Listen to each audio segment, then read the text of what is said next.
आधी आधी मिस्टरांचं नाव सांगा काय. प्रचोदय. प्रचोदय. मला सूर्योदय होईल पाठ होईपर्यंत. बर. माझं माहेर तारापूरचं आणि सासर केळवे नारतळे. कसं काय पण ते जमलं कसं.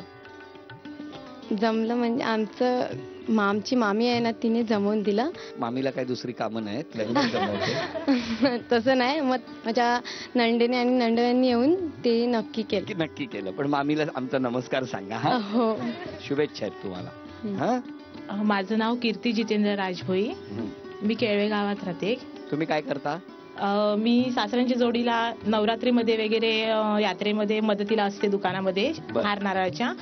आणि म्हणजे इथे कसं तेव्हा सीझन असतो त्यावेळेस सासऱ्यांना मदत करते. आणि मी असं घरी असते तर मी माझं छोटंसं पार्लर आहे. अच्छा, पार्लर पण आहे. मी पार्लर चालवते. बरं करता तुम्ही. शुभेच्छा तुम्हाला. हा. माझं नाव संगीता सुदर्शन गुप्ता. कसं तुमचं कसं जमलं लग्न. आमचं अरेंज मॅरेज आहे. अरेंज मॅरेज आहे. मग काय चांगलं आहे ना, काय दुःख नका करू. ते चेहराच पाडला आमचा अरेंज मॅरेज आहे असं नाही, चांगलं असतं. हा.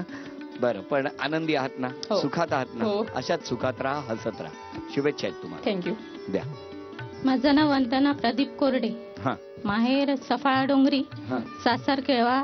कसं काय ते म्हणजे कसं अरेंज मॅरेज. भावाने जमवलं. आणि मग कुठे आले होते ते बघायला तुम्हाला. सफाळ्याला. सफाळ्याला. किती जण आले होते ते. 10-12 जण होते. 10-12 काय उचलून आणणार होते तुम्ही. नाही, कशाला डमडम असते. अच्छा, टमटम मधून आले होते. टमटम घेऊन आले. आणि मग ते 10-12 जण आल्यानंतर काय काय केलं त्यांनी तेव्हा. प्रश्न वगैरे काय विचारले तुम्हाला. हो, विचारले. तुम्हाला. हो. काय डेअरिंग त्यांचं तेव्हा. मग आता तुम्ही विचारता ना. हो, आता मी विचारते. कळलंच मला ते. आता आनंदी आहात. हो, सुखात आहात. सुखात आहे. Very good. शुभेच्छा आहेत तुम्हाला. शीतलादेवी मंदिराच्या प्रांगणामध्ये हा खेळ रंगतो आहे. या पहिल्या खेळामध्ये